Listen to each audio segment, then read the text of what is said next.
Many genres in manga and manhwa are new to me, such as isekai, harem, or reincarnation. Often, I encounter unflattering reviews of various works filled with clichés, leading these works and genres to seem inferior. For this reason, many reincarnation and other similar works receive negative feedback from readers. However, it's too superficial to judge everything this way.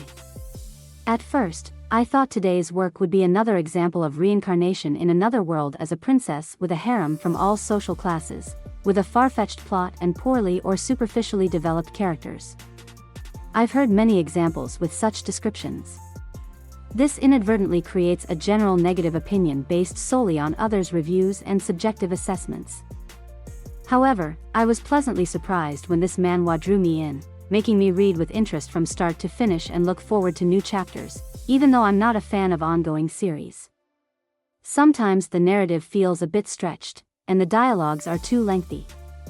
But the beautiful, vibrant artwork, well-developed main character, lore, plot development, and other positives, which I'll discuss in detail, made this manhwa a true fairy tale.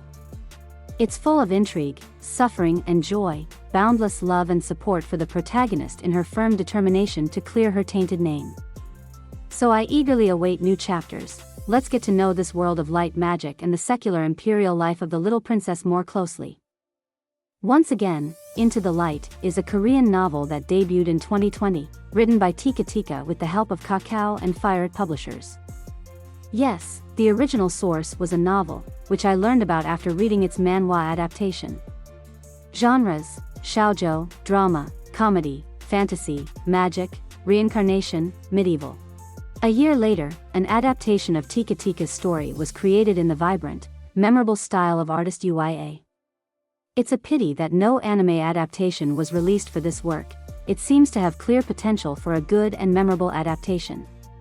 Reading the title left me with pleasant and satisfied feelings about the plot and narrative. And there's a bittersweet taste of incompleteness for both the original source and the adaptation. But this is a good indicator, as you will also eagerly await new chapters, meaning the story is definitely worth your time and attention. Plot and characters: the story begins in the thriving and powerful kingdom of Edenver, narrated by the second heir princess, Alice de Edenver. The royal family is large and diverse, but the main focus is on the relationship between the younger princesses, Alice and Marianne. The protagonist loved the princess dearly, despite being treated with indifference and neglect by both servants and family members. Compared to Marianne, who was known as the flower and light of the kingdom, Alice appeared plain. Her black raven hair and dull green eyes paled in comparison to the bright and charming appearance of the young heir, whom everyone admired. Even this didn't make Alice envy her younger sister. She continued to love her devotedly and spent many bright days together. One day, the joyful spring days were overshadowed by an attempt to poison Marianne right during a tea party. Baseless accusations fell on Alice de Edenver, who at the age of 14 was sentenced to death. The last thing the unfortunate and slandered girl remembered were the angry, hate-filled faces of her parents, brothers, and sisters. They shouted in her tearful face, "Murderer! Witch!" and expressed their utmost disdain. There was no justice for Alice. She was executed as a cruel murderer, accused of envy towards her younger sister. Silnia, guardian of the empire, goddess of the moon and revenge. Will I not have a chance to find justice and take revenge? If not, then kill me quickly. And please, let me never be born again as a human. To avoid facing betrayal. To escape a life where not a single living soul loves you. To no longer drag a miserable existence. With such heartbreaking thoughts, the soul of the Princess of Edenver faded, slandered and defiled by cruel accusations. However, the goddess Silnia did not hear her subjects' desperate cry. She granted her another chance for revenge and to clear her name.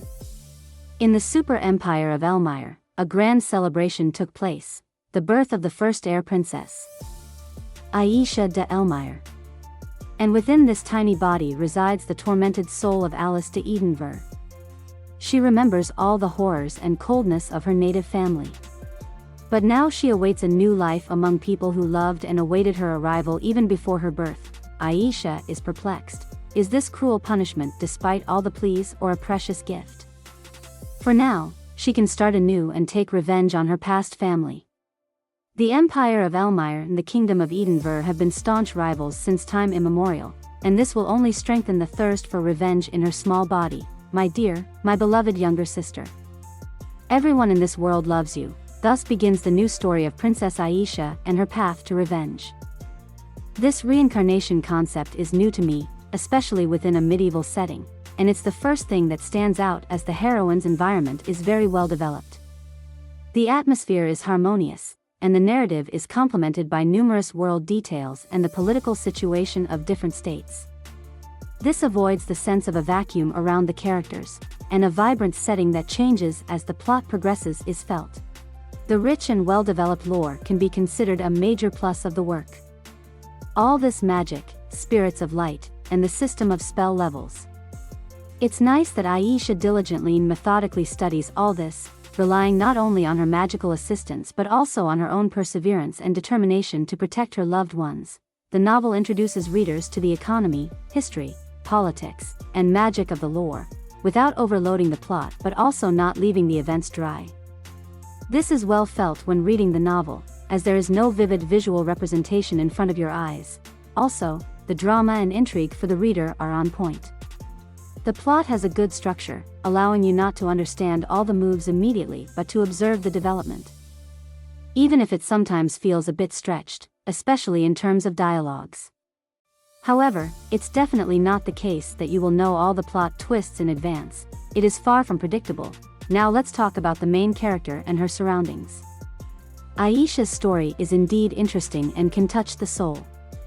The heartbreaking part of the novel was reading about her feelings after being betrayed by her own family. The author managed to convey this fully. The entire journey from distrust of new people and initially rejecting love to revealing feelings and a devoted, sincere attachment to the family into which the heroine was reborn is evident. It is clear that the baby was awaited not only because she was a new heir to the great empire but also simply because she was a wanted child. And the girl was welcomed with all the love that was eager to be showered on the star of Elmire. The reader will feel a strong contrast with the heroine's previous life, filled with suffering and prejudice. Just because the princess was different from other members of the royal family. It's interesting to observe the slow development of the heroine, step by step. After all this, you can't wait to find out if Aisha will manage to clear her name and achieve her revenge against her slandered past. A significant portion of the secondary character's development is dedicated to the imperial family after Aisha's reincarnation. It's not worth detailing each character individually. I'll just say that they are all pleasant and very soulful people with more or less generalized archetypes. Tyrion de Elmire is Aisha's father, a wise ruler, a great warrior, strict but fair.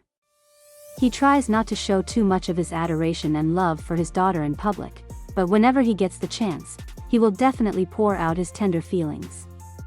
Although he does not directly participate in his daughter's upbringing, he still shows that he is nearby, and she can feel safe behind him. Iris de Elmire is the heroine's mother, a quiet, sensitive, sentimental, but calm woman who is always ready to help with advice. Her relationship with the emperor is not shown often, but it is evident how well they complement each other. The figure of the mother is very important for Aisha. She maintains a special close and emotional contact with her. Despite seeing each other less frequently as the princess grows up, as required by the rules of the imperial family. Ishis de Elmire is the older brother, a martial and stately figure, but he melts completely when his beloved younger sister smiles. He loves her more than anyone and is willing to do anything for her, even at the cost of his life. Interestingly, Aisha confides her reincarnation secret to him.